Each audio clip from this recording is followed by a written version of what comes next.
السلام علیکم ورحمۃ اللہ وبرکاتہ۔ الحمدللہ رب العالمین واشهد ان لا الہ الا اللہ وحدہ لا شریک لہ واشهد ان محمدا عبدہ ورسولہ صلوات اللہ وسلامہ علیہ وعلی آلہ وعلی اصحابہ ومن اہتدی بہدیہ واستنى بسنتہ الی یوم الدین وبعد۔ معزز ناظرین و مشاہدین، قیامت کی چھوٹی نشانیاں آپ کے سامنے بیان کی جا رہی ہیں۔ اس سے پہلے 15 نشانیاں آپ کے سامنے بیان ہو چکی ہیں۔ آج انشاءاللہ 16ویں نشانی ہم آپ کے سامنے بیان کریں گے، اور نشانی ایسی ہے جو واقع ہو چکی ہے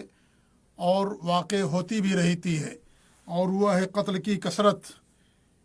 قتل کی کثرت، انسانوں کا قتل عام یا اس طریقے سے زیادہ قتل کرنا، یہ بھی قیامت کی چھوٹی نشانیوں میں سے ایک نشانی ہے جو واقع ہو چکی ہے اور واقع ہوتی رہتی ہے۔ ابو ہریرہ رضی اللہ تعالیٰ عنہ سے روایت ہے کہ اللہ کے رسول صلی اللہ علیہ وسلم کا ارشاد ہے کہ اس ذات کی قسم جس کے ہاتھ میں میری جان ہے، دنیا اس وقت تک ختم نہیں ہوگی جب تک کہ ایسا دن نہ آ جائے کہ قاتل کو یہ نہ معلوم ہو کہ وہ کیوں قتل کر رہا ہے، اور مقتول کو یہ نہ معلوم ہو کہ وہ کیوں قتل کیا جا رہا ہے۔ آپ سے پوچھا گیا کیسے ہوگا، تو آپ نے فرمایا اختلاط ہوگا، قاتل اور مقتول دونوں جہنم میں ہوں گے۔ صحیح مسلم کی روایت ہے۔ اس طریقے سے ایک حدیث میں اللہ کے رسول صلی اللہ علیہ وسلم کا ارشاد ہے کہ بے شک قیامت سے پہلے جہالت عام ہو جائے گی، علم اٹھا لیا جائے گا، اور قتل و غارت کی کثرت ہوگی۔ اور ایک حدیث میں آپ فرماتے ہیں کہ قیامت کی نشانیوں میں سے ہے کہ زمانہ قریب ہو جائے گا اور حرج کثرت سے ہوگا۔ لوگوں نے پوچھا حرج کیا ہے؟ فرمایا قتل، یعنی کثرت سے لوگوں کا قتل ہوگا۔ اور آج دیکھیں وہی صورتحال ہے۔ ایک انسان کہیں جا رہا ہوتا ہے، اسے لوگ پکڑ کے قتل کر دیتے ہیں۔ انسان مدرسے جا رہا ہوتا ہے، اسکول جا رہا ہوتا ہے، یا نماز کے لیے مسجد میں جا رہا ہوتا ہے، بازار میں جا رہا ہوتا ہے، یا عام کسی مقصد کے لیے سفر کر رہا ہوتا ہے کہ اچانک بم بلاسٹ ہوتا ہے، یا اچانک حملہ آور اس کے سامنے آ جاتے ہیں، اسے پکڑ کر کے قتل کر دیتے ہیں۔ نہ قاتل کو معلوم ہے کہ میں اسے کیوں قتل کر رہا ہوں، اس نے کیا جرم کیا ہے، اور نہ ہی مقتول کو معلوم ہوتا ہے کہ میری غلطی کیا ہے اور کس جرم کی سزا مجھے دی جا رہی ہے کہ مجھے قتل کیا جا رہا ہے۔ صادق مصدوق جناب عربی محمد رسول اللہ صلی اللہ علیہ وسلم نے سچ فرمایا کہ نہ قاتل کو پتہ ہوگا کہ اسے کیوں قتل کر رہا ہے، اور نہ ہی مقتول کو معلوم ہوگا کہ اسے کیوں قتل کیا جا رہا ہے۔ اور آج وہی صورتحال ہے۔ آپ عام ملکوں کا یہی مسئلہ بن چکا ہے کہ انسان کو قتل کر دیا جاتا ہے، اور جب کہ اس کا کوئی جرم نہیں ہوتا، اور بیچارہ وہ کسی کام سے باہر نکلتا ہے اور پھر واپس اپنے گھر نہیں پہنچتا ہے۔ آج یہ صورتحال ہو گئی ہے۔ حضرت عثمان رضی اللہ تعالیٰ عنہ کے قتل کے بعد جو فتنے شروع ہوئے وہ آج تک بند نہیں ہوئے۔ چھوٹی چھوٹی اور معمولی باتوں پر بڑی بڑی جنگیں ہو جاتی ہیں، جن میں ہزاروں جانیں ضائع اور برباد ہو جاتی ہیں۔ اور موجودہ دور میں تو ایسے اسلحے ایجاد کر لیے گئے ہیں کہ ایک ہی وقت میں لاکھوں یا ہزاروں لوگوں کو موت کے گھاٹ اتار دیا جاتا ہے۔ کوئی دن ایسا نہیں گزرتا جس دن لوگوں کا قتل عام نہ ہوتا ہو، ساگ سبزیوں کی طریقے سے، مولیوں اور جانوروں کے طریقے سے انہیں قتل نہ کیا جاتا ہو، موت کے گھاٹ نہ اتار دیا جاتا ہو۔ اور سب سے زیادہ جو صورتحال افسوسناک ہے مسلمانوں کے تعلق سے، کہ مسلمانوں کا خون پانی سے بھی زیادہ سستا ہو گیا ہے، اور ہر جگہ اسے یعنی بے عزتی کا اور رسوائی کا سامنا ہے، اور اس طریقے سے جہاں بھی چاہتے ہیں اسے قتل کر دیا جاتا ہے۔ یہ آج مسلمانوں کے تعلق سے یہ صورتحال بن چکی ہے۔ تو قتل ہونا یا قتل کرنا کثرت سے، یہ بھی قیامت کی نشانیوں میں سے ایک نشانی ہے۔ آپ دیکھیں جو جنگیں ہوئی ہیں،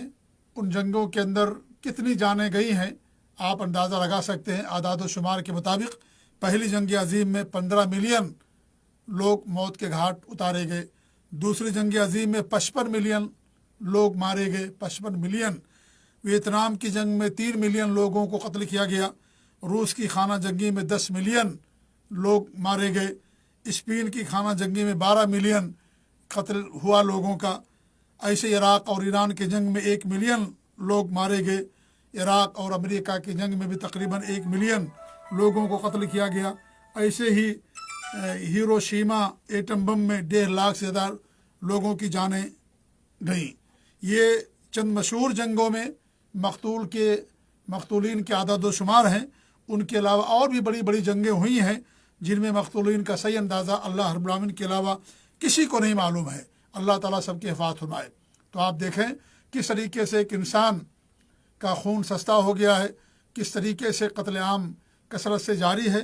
جبکہ آپ دیکھیے محسن انسانیت جناب عربی محمد رسول اللہ صلی اللہ علیہ وسلم کی زندگی میں آپ نے جتنی بھی جنگیں کی ہیں، آپ کی تمام جنگوں میں جو قتل ہوا ہے، ایک روایت کے مطابق پوری جنگوں میں 10 سالہ جنگ میں جب جنگ اسلام کے اندر یعنی جنگ کی اجازت دی گئی، اس کے بعد سے لے کر کے آپ کی وفات تک جتنی بھی جنگیں ہوئی ہیں، ان تمام جنگوں میں ایک روایت کے مطابق مسلمانوں کی تعداد 180 کے آس پاس اور ایک روایت کے مطابق 260 کے آس پاس، یعنی اتنے مسلمان مارے گئے، شہید ہوئے۔ اور کفار کے بارے میں ایک روایت ہے کہ 800 کافر قتل ہوئے اور دوسری روایت ہے کہ 1020 کے آس پاس غیر مسلم قتل ہوئے۔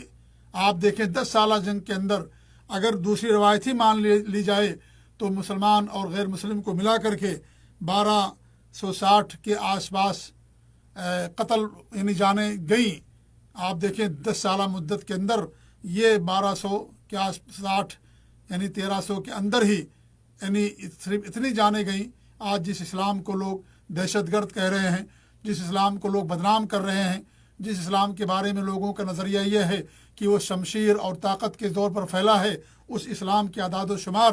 اور اس اسلام کے بارے میں اگر آپ گہرائی سے مطالعہ کریں گے تو آپ کو معلوم ہوگا کہ صرف 10 سالہ دور میں اور جو ساری جنگیں ہوئیں اور جو سریے ہوئے ان تمام کو لے کر کے 1260 کے آس پاس جانیں ضائع جاتی ہیں، جبکہ آج معمولی جنگ کے اندر لاکھوں لوگوں کو قتل کر دیا جاتا ہے، لاکھوں لوگ موت کے گھاٹ اتار دیے جاتے ہیں۔ آپ بتائیں اب کون سا دین انسانیت کا دین ہے، کون سا دین انسان کی جان کی حفاظت کرتا ہے؟ آپ صلی اللہ علیہ وسلم نے تو دین اسلام، آپ نے تو جانوروں کو بھی قتل کرنے سے منع کیا،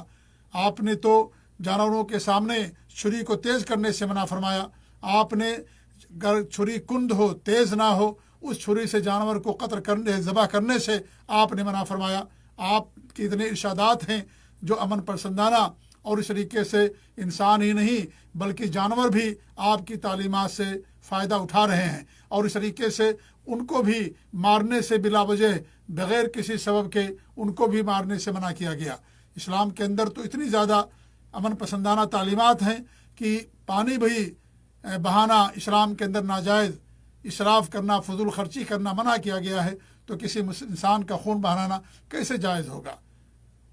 کسی بھی انسان کا قتل کرنا ناحق یہ بہت بڑا جرم ہے شریعت کے اندر۔ کسی کا ناحق قتل کرنا گویا کہ پوری انسانیت کا قتل ہے۔ یہ اسلام ہمیں اس بات کی تعلیم دیتا ہے۔ تو چونکہ اللہ تعالیٰ کا دین ہے، اللہ پوری انسان کا خالق ہے، پورے انسانوں کو پیدا کرنے والا اللہ رب العالمین ہے، اس لیے اللہ رب العالمین نے انسان کے خون کی اہمیت کو اجاگر کیا اور کہا کہ ایک انسان کا ناحق قتل کرنا یہ پوری انسانیت کے قتل کے مرادف ہوا کرتا ہے۔ لہذا دین اسلام کے اندر جس قدر جانوں کی حفاظت کی گارنٹی دی گئی ہے، کسی اور مذہب اور کسی اور قانون کے اندر اس طرح کی کوئی گارنٹی نہیں دی گئی۔ الحمدللہ اللہ تعالیٰ کا دین ہے، اور یہ اللہ تعالیٰ کا سچا اور پیارا اور آسان دین ہے۔ اس میں ایک دوسرے کے حقوق کا خیال رکھا گیا، ایک دوسرے کے حقوق ادا کرنے کی ترغیب دی گئی، ایک دوسرے کے ساتھ مل جل کر کے رہنے کی تعلیم دی گئی، اور اس طریقے اسلام نے ہمیں ناحق قتل کرنے سے، ناحق خون بہانے سے اور قانون کو ہاتھ میں لینے سے اسلام نے سختی کے ساتھ منع کیا۔ سختی کے ساتھ منع، اگر کوئی مجرم بھی ہے تو کوئی عام انسان کسی مجرم کو قتل نہیں کر سکتا، اس کے لیے عدالتیں ہوتی ہیں، اس کے لیے محکمہ ہوتا ہے، اس کے لیے ادارے ہوتے ہیں، وہاں وہ لوگ اس کے ذمہ دار ہوتے ہیں، اور انہیں اس چیز کی صلاحیت دی جاتی ہے کہ وہ ان کے بارے میں جو قانون ہے اس کو نافذ کریں۔ ایک بھائی کے سامنے اگر بھائی کو قتل کر دیا گیا تو بھائی اس کو قتل نہیں کر سکتا، اس کے لیے کورٹ میں جائے، عدالت میں جائے۔ کسی کو زنا کرتے ہوئے کوئی دیکھتا ہے تو اس پر سزا نہیں لگا سکتا، اس کے لیے ضروری ہے کہ کورٹ کے اندر جائے، کیونکہ یہ جو مسائل ہیں، یہ جو قوانین ہیں، یہ جو حدود ہیں یہ حاکم وقت کے ساتھ خاص ہوتے ہیں، عام لوگوں کے لیے اس میں عام لوگوں کے لیے یہ حکم نہیں ہوتا ہے۔ تو اسلام الحمدللہ اللہ تعالیٰ کا دین ہے، پیارا دین ہے، سچا دین ہے۔ اس میں انسانی خون کی بہت زیادہ قیمت ہے، بہت زیادہ اس کی اہمیت ہے، اور اسلام کے اندر مسلمان ہو غیر مسلمان ہو کسی کو بھی قتل کرنے سے شریعت کے اندر منع کیا گیا ہے۔ ذمہ ہو یا اس طریقے سے کوئی کہیں پر